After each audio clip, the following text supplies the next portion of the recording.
За вклад в развитие культуры, образования и борьбу с коронавирусом. Более 30 человек получили госнаграды. Покажем церемонию вручения. 24 призывника из Ингушетии пополнили ряды вооруженных сил России. Очередная отправка новобранцев состоялась в военном комиссариате в Икажево. Первенство СКФО по дзюдо проходит во дворце спорта «Магаз». На татами сошлись свыше 200 спортсменов.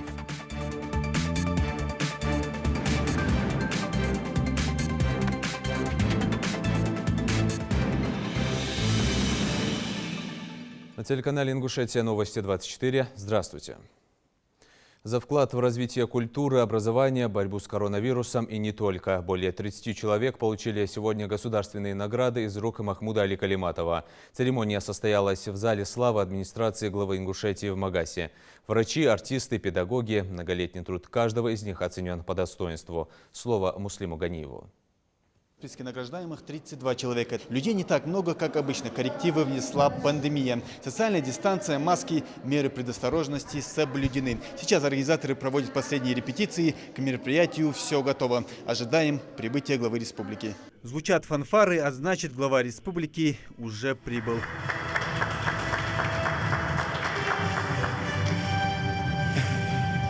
Всем добрый день. Присаживайтесь. Первой награду, а именно юбилейную медаль к 250-летию единения Ингушетии с Россией, получает герой труда Марем Богатырева. Она почти полвека проработала дояркой в сельхозпредприятиях республики, а в 2015 году ушла на заслуженный отдых.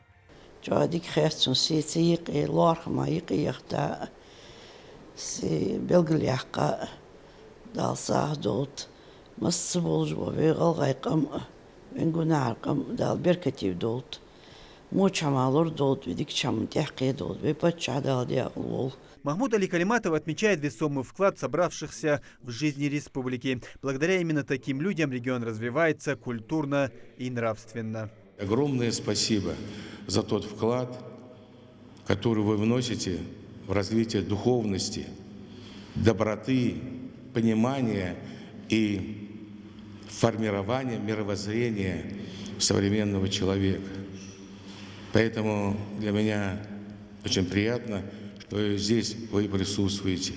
И учителя, у нас красивые, умные дети. И самое главное, каждый учитель приносит свой вклад в образование каждого жителя, а это наше будущее. Поэтому хотел бы сказать спасибо всем. 2020 год выдался насыщенным на события в различных сферах. Мы праздновали 75-летие победы в Великой Отечественной войне, 250-летие единения Ингушетии с Россией. Также в этом году республика, как и весь мир, столкнулась с проблемой пандемии коронавирусной инфекции. Слова искренней благодарности звучат в адрес врачей и медсестер. Хотел бы особенно отметить сегодня стоящих на страже нашего здоровья, на передовой наших врачей, сестер медицинских, младших медицинских сестер. Это люди, которые поистине реально сегодня спасают жизнь нашим жителям. Они сегодня в той зоне красной, которую без специальных средств не зайдешь. И представляете, они по 8-12 часов находятся в этих одеждах. Поэтому от меня и, думаю, от жителей республики им огромный поклон. Да, Ларияс Халцан. Сегодня больше всего наград получают именно медработники. Врач-инфекционист Назрановской районной больницы Зайнаб Сапралиева на передовой борьбе с COVID-19 с самого начала пандемии. Конечно, тронута. Несмотря на свой многолетний труд, я считаю, я добросовестно трудилась. Тем не менее, сегодняшний день ознаменовался тем, что оценен мой труд. Мне это особенно приятно. Орден за заслуги перед Отечеством второй степени получает заслуженный работник культуры республики, директор Дома культуры Карбулака Камбулат Аушев. В этой сфере он более 25 лет, а общий стаж работы почти полвека. Это для меня очень важно, и это орден получаю первый раз. Это орден считается очень высокой наградой. Я, конечно, есть радость, конечно. Награждают сегодня и жителей других регионов России. Заведующая кафедрой истории и теории музыки Северокавказского государственного института искусств Людмила Налоева теперь и заслуженный работник искусств Ингушетии. Я очень тронута этим, честно говоря, и благодарна всем людям, которые этому как-то способствовали. Поэтому я сочла необходимым не отсидеться дома, а все-таки лично сегодня присутствовать на церемонии, чтобы был акт благодарности. Это выражение моей признательности, уважения к людям, которые за этим стояли. А вокалистка из Дагестана Петимат Кагирова уже народная артистка сразу 3 республик. Мы люди искусства, мы обязаны дружить, потому что это и есть наша братская любовь и наш мост, который мы строим между собой. У нас должны быть и дуэты, и мы встречаемся не только на родине, мы встречаемся и в Москве, везде, всюду. Поэтому мы должны дружить, мы обязаны дружить. Продлилась церемония награждения недолго, а по ее завершению традиционное памятное фото. Государственные награды, грамоты и благодарности работникам различных сфер региона до конца года вручат еще около 200 труженикам. Муслим Ганиев, Адам Далаков, Новости 24. Сегодня важная историческая дата. Ровно 31 год назад на Первом съезде народных депутатов СССР была принята декларация о признании незаконными репрессивных актов против народов, подвергшихся насильственному переселению. Над выходом исторического акта работали многие люди. Представители власти, депутаты, историки и простые труженики. Безусловно, важную роль в этом движении сыграл и Муса Юсупович Дарсигов, депутат Верховного Совета СССР от Чечено-Ингушетии. Уже позже, 26 апреля 1991 года, Верховным Советом РСФСР был принят закон о реабилитации репрессированных народов. Документ признал незаконными все правовые акты, в том числе местных органов и должностных лиц, принятые в отношении репрессированных народов. Он стал одним из самых значимых и гуманных законодательных актов в истории России. 24 призывника из Ингушетии пополнили ряды вооруженных сил России. В регионе продолжается осенний призыв в армию. Очередная отправка новобранцев состоялась в военном комиссариате Выкажево. Ребята будут проходить службу в войсках Национальной гвардии, расположенных в Ростовской и Волгоградской областях. Тамара Хашагульгова расскажет. Меры предосторожности во время пандемии – обязательные условия. Первое знакомство с военной службой начинается со строевой подготовки. Каждый из них прошел тестирование на коронавирусную инфекцию, ведь здоровье в приоритете. Исаак Астоев к службе годен и готов. Теперь самое важное, говорит новобранец, достойно отслужить. Полностью против коронавируса справка яқай нормального чакаха штадух штука бол отты арва атуху болжи что наха бозум бионти тавхаче штандуш рануса. Если Иса в армию идти решил по собственному желанию, то Юсупа Урусханова, можно сказать, на этот путь наставила бабушка. Он надеется продолжить службу по контракту. Бабушка вообще говорит, надо служить парню. Если не служил, то не мужик. Я буду служить в Росгвардии. Хочу получить военный билет и дальнейшее развитие военного направления. Пока родители ждут за пределами военкомата, Руслан Сагов, председатель комитета солдатских отцов, наставляет новобранцев. В армию он сегодня также провожает младшего сына. В Волгограде, где служат компактно наши земляки, в том числе мой сын офицер, туда же я направляю своего младшего сына. Они будут служить там 24 человека. Ребят, мы отбор сделали, тщательный отбор.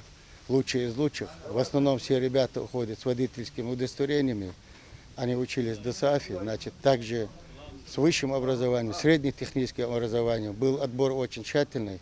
В рамках этой призывной кампании в стране планируется отправить в армию почти 130 тысяч человек. Больше 100 новобранцев из Ингушетии уже проходит службу в частях, а эта группа из 24 человек в ближайший год будет служить в рядах Национальной гвардии. Сам добровольно пошел в армию сегодня, иду. Если не иметь военный билет, то есть не служить, тогда много чего закрываются. А соответственно военный билет открывает многие пути. Пока хочу остаться по контракту и служить дальше. Как отмечают представители воинских частей, ребята из Ингушетии достойно несут службу и показывают преданность делу. А в свою очередь успокаивают родных. В войсковых частях созданы все условия для комфортной службы. Беспокоиться и переживать не о чем. Все созданы условия, это и для занятия спортом, и прием пищи, соответственно, 3 раза в день. То есть все согласно устава внутренней службы. Через полгода также у нас можно поступить в высшее учебное заведение. В одно из высших учебных заведений через полгода это Пермский военный институт войск Национальной гвардии, Новосибирский военный институт войск Национальной гвардии, Санкт-Петербургский. Этой осенью гражданку на военную форму сменит более 200 ребят из Ингушетии. Все они будут проходить службу в сухопутных и железнодорожных войсках, Национальной гвардии, а также военно-воздушных силах России. Осенний призыв продлится до конца декабря. Тамара Хашагульгова, Акрамат Дасхоев, Новости 24. И данные по коронавирусу, цифры снова рекордно идут вверх. В стране за сутки выявлено 22 702 случая с COVID-19. Всего выявленных зараженных около 2 миллионов. В Ингушетии коронавирус за сутки выявлен у 73 человек. Всего заболевших 8257. За сутки скончался еще один пациент. В этом списке теперь 103 человека. Не стоит забывать и про сезонные заболевания. Наравне с ковидом грипп и ОРВИ усиливают свои позиции с наступлением холодов. Появляются новые штаммы. Врачи рекомендуют своевременно заняться профилактикой и укреплять иммунитет. Советы медиков в сюжете нашего корреспондента. Осень – самое время вирусных заболеваний. А Забацаева, замучившись сезонными простудами и нашумевшим коронавирусом, сейчас советам врачей следует беспрекословно. Для нее профилактика ковида и гриппа, особенно для детей, на первом месте. Мы пока не болели гриппом, мы отберегались, носили маски. Экстренно, конечно, мы держим препараты дома, так, рематодин, кое-что, и народными лечениями. Но такую ответственность, как АЗА, проявляют далеко не все. Дополнительную вирусную нагрузку, особенно для детей, создает в период эпидемии сезон гриппа. Хоть в Ингушетии заболеваемость ОРВИ и ОРЗ остается на неэпидемическом уровне. Но все же самые маленькие, самые уязвимые. Гриппом дети болеют часто. Грипп, ОРВИ вообще это острое респираторное заболевание. Передается воздушно-капельным путем, то есть вирус выделяется в окружающую среду при дыхании, чихании, кашле. Поэтому желательно заболевшим одевать маски, соблюдать дистанцию, это хотя бы метр. По статистике, в России гриппом болеют ежегодно 8 миллионов человек. К тому же каждый год появляются новые штаммы. В этом году таких 3, и они не менее опасны, чем COVID-19, отмечают врачи. Это вирусное заболевание, то есть вызывается вирусом, а не бактериями. Но может также присоединиться бактериальная инфекция, это уже вызывает осложнения. Осложнения могут дать отрицательный эффект как на сердце, так и на почки. Поэтому вначале, если грипп без осложнений протекает, назначаем противовирусные. Важное отличие между гриппом и ковид – скорость распространения. Первый проявляется куда быстрее – за 3 дня. Чего не скажешь про коронавирус, симптомы которого заметны только на 5-6 день. Дети очень редко заболевали, но в основном дети являются переносчиками этого заболевания. Но сейчас есть случаи, что и дети тоже болеют этим заболеванием. Но детей не настолько много, как взрослых. Но дети эту болезнь переносят более в легкой форме, нежели чем взрослые. У детей также может подняться субфебрильная температура, может быть, и одышка бывает у детей. Оно проходит как ОРВИ. Шансов распространиться у вирусов будет куда меньше, если не пренебрегать мерами профилактики. Мыть руки, соблюдать дистанцию и носить маски. Даже для тех, кто успел переболеть ковидом во время первой волны, они обязательны, хотя подтвержденных случаев повторного заражения единицы. Тамара Хашагульгова, Майрбек Миржоев, Новости 24. Зрелищно, но без зрителей. В Ингушетии проходит открытое первенство СКФО по дзюдо среди юношей и девушек до 18 лет. Соревнования принимает дворец спорта «Магаз». Схватки проходят одновременно на 3 татами. Сегодня в первый день сошлись свыше 200 спортсменов. Первый день состязаний в репортаже Микаила Тангиева. В соревнованиях принимает участие порядка 500 спортсменов из 7 северокавказских субъектов.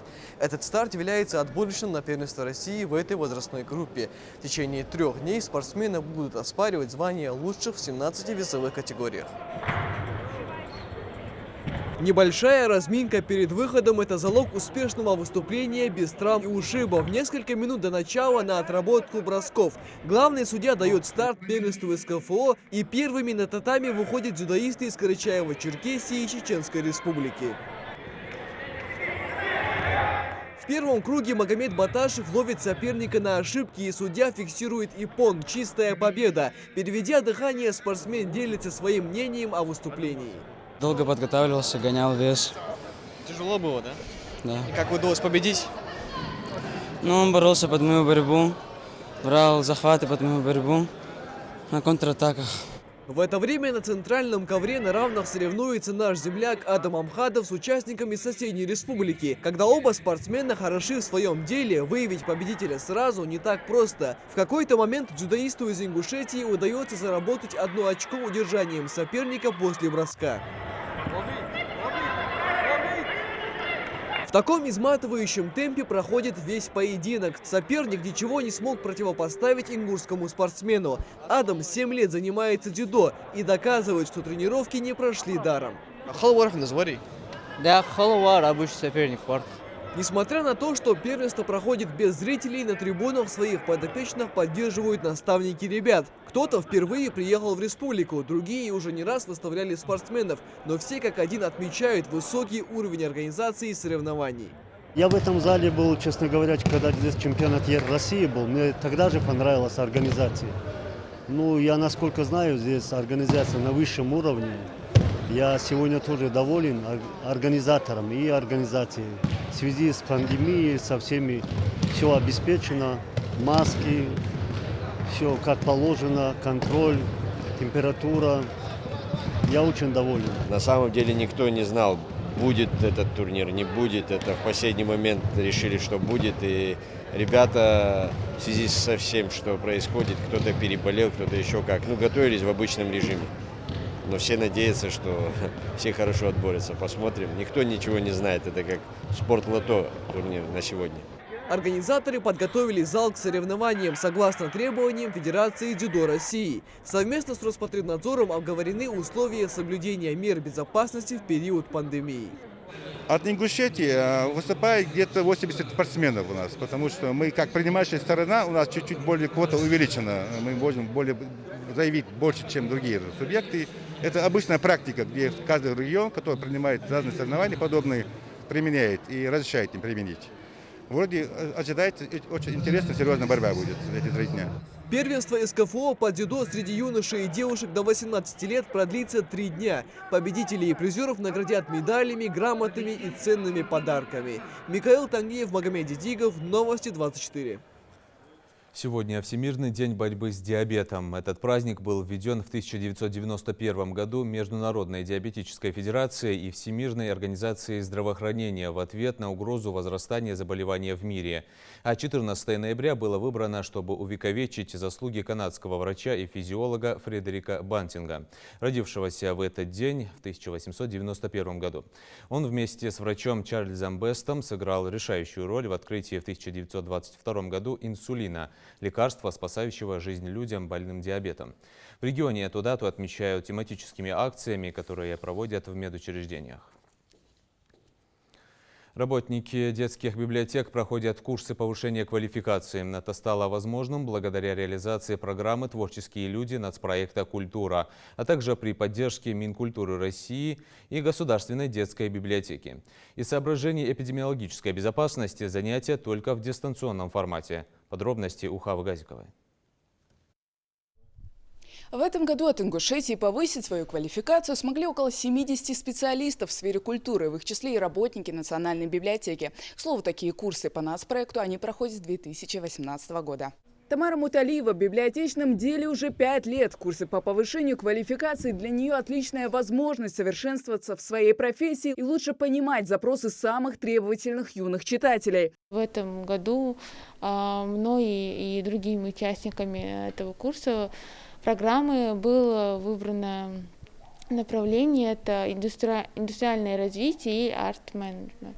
Но это довольно-таки сейчас интересное новое направление, и, конечно же, оно интересно и нашей библиотеке, так как арт-менеджмент уже, так сказать, активно вошел во все сферы жизни нашего общества. На курсы отводилось 72 часа. Если в прошлом году по нацпроекту «Культура» их проводили на выезде, то в этом дистанционно. По словам Тамары, так даже удобнее. Сидя за компьютером, она вдохновилась создать свой проект. В этом году, как бы, мной был представлен проект, это библиотеки нового поколения, то есть мы взяли старую сельскую библиотеку и постарались из нее сделать такую новую современную библиотеку нового модельного типа, которая будет интересна читателям и привлечет, конечно, больше пользователей новых. 10 специалистов, что проходили курсы, выбирали направление по 4 программам. Хаву Мальсагову особенно заинтересовала тема «Детская библиотека в цифровой среде и медиапространстве». Библиотекарем она работает всего год, потому для нее такие курсы особенно важны.